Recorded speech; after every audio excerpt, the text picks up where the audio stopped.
Chris, crazy 2 weeks came to an end today. What was it like when you made that announcement? It was releasing, man. I finally made the decision. I got a lot of stress on my heart, man, because it was stressful, man. I didn't know it was going to be that stressful, you know. I tried to handle it in the most appropriate way, but, you know, it kind of got out of control. So I'm glad it finally over with. You see a lot of guys in your position, highly touted recruits, 5 stars, they go through this for months upon months upon months, and yours kind of escalated after the Under Armour All-American game. Got offers Alabama, Ole Miss, Florida, Tennessee, everybody. That kind of different than others because others have dealt with it. You got it all thrown to you at the end, huh? And in some way you can say it's different, you know. It was surprising because, you know, no one ever planned it, you know, it just happened. Your mom said that there wasn't really a close decision between Ole Miss and State. I mean, how seriously did you consider flipping? To tell you the truth, I consider flipping. I was 80% of flipping. Really? Until, you know, this morning I talked to both coaches. I felt like Mississippi State was the best place for me. So I really didn't talk to my mom or dad about it. Yeah. You know, I just went with my decision because I'm going to have to stay and play there. So you're saying, like, up until last night, you were leaning toward Ole Miss? Yes, sir. What changed this morning when you talked to people? I just felt like Mississippi State was a better program for me. Did you have anything to do with how long they've been on you? How long you committed? No, sir. It really doesn't have nothing to do with the recruiting because, you know, righteously, Ole Miss was the first to recruit me 2 years ago in Nettleton. So it wasn't about who was first or how long it was, you know. I just felt like Mississippi State was the better program for me. What was that? Even though Ole Miss do have a wonderful program, and I love Coach Freeze to this day, you know, I'm still going to call him after this day, man. He's a nice coach.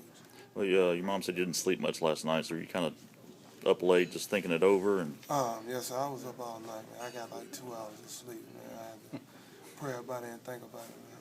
what point today did you decide, okay, I'm going to put on that MSU hat? 6 this morning. About 6? Yes, sir. Okay. You kind of had a crazy weekend. You told ESPN you had some death threats. How relieved that you're going to be done with it, and how did you kind of try to handle some of those death threats and the craziness of all this? You know, I never did take them seriously, man. You know how crazy stuff is, man. People try to force you to do this, force you to do that.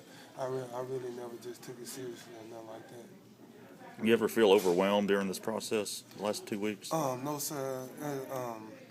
It just depends on the way you handle it, you know.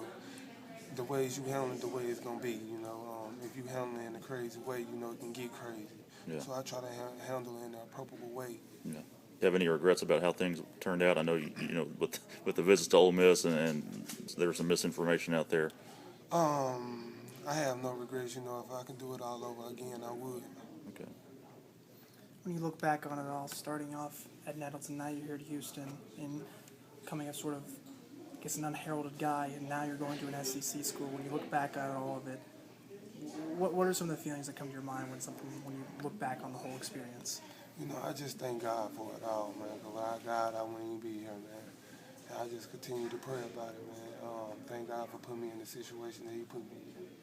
How did Coach Cook, I guess, advance your prospect status, being able to make it into the SEC? How did he do that for you?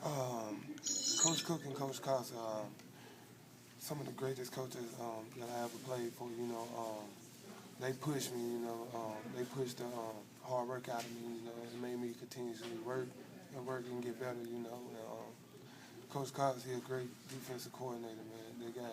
He is great. He put you in the right place and has the right schemes for you to make a play. What kind of opportunity now do you see at MSU? David Turner coaching the D-line, and, you know, they're going to need some help there pretty soon. I feel like it's a great opportunity. Their defensive style fits me. They kind of run what Houston runs, so I feel like I fit just right with their program. Just to clarify, you said you talked with both head coaches this morning? Yes, sir. I talked to Coach Freeze and Coach Mullen this morning. About what time, do you remember? It's this morning. Okay, and then right after that, you made your decision. You called Coach Mullen back, or what? Yes, sir. I never did just tell them because my mind was still indecisive. But after I got through talking to both coaches, I made my decision. Okay.